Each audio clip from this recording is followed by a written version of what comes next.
phase 3 is inevitable, given the high levels of circulating virus.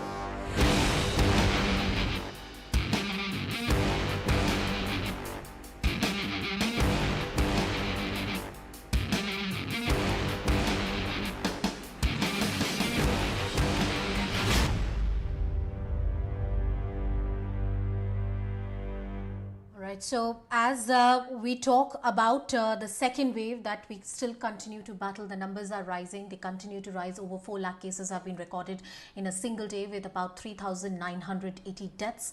That's the figure for the last 24 hours. Experts are warning that the third wave is inevitable and India must be prepared to deal with new mutants, variants and new contingencies and adverse situations that may arise as the virus continues to remain around us, and we need to continue to take those precautions.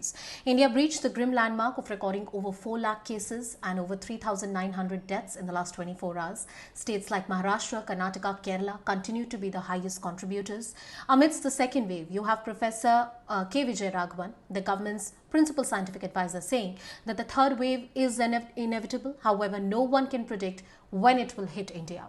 Scientists also say that the threat of a mutating virus is here to stay, and we must brace new variants for which vaccines will have to be updated, revamped to increase immunity across the country. That's the fear that the experts are saying. They are saying that there is all the evidence to believe something like this will happen, and we must be prepared, better prepared than we are in the second wave.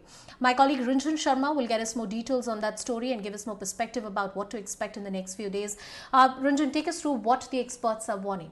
If the second wave, which still is in process right now, lives are being lost, over 4 lakh cases recorded in a single day, we need to learn lessons and be better prepared. Tell us about what you're hearing from the union government, from the experts.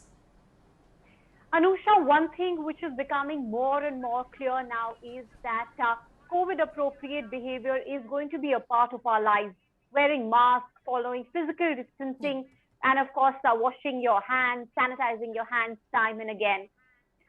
Now we are in the midst of a second wave, which is extremely deadly. The numbers that we are reporting every single day, extremely worrisome. Just a while back, the government of India was saying that we are seeing early signs of plateauing. Too early to analyze is also what they said. But look at today, we're again back highest single day tally of numbers, also of deaths being reported in the country, over 4 lakh cases, almost 4,000 cases, inching towards that.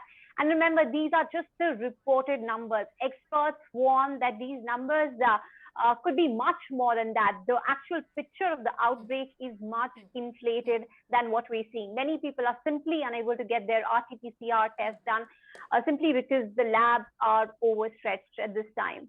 Now, the government, they're saying that a third wave of COVID-19 is inevitable given the fact that the virus is mutating. That's the nature of the virus, and it will keep mutating.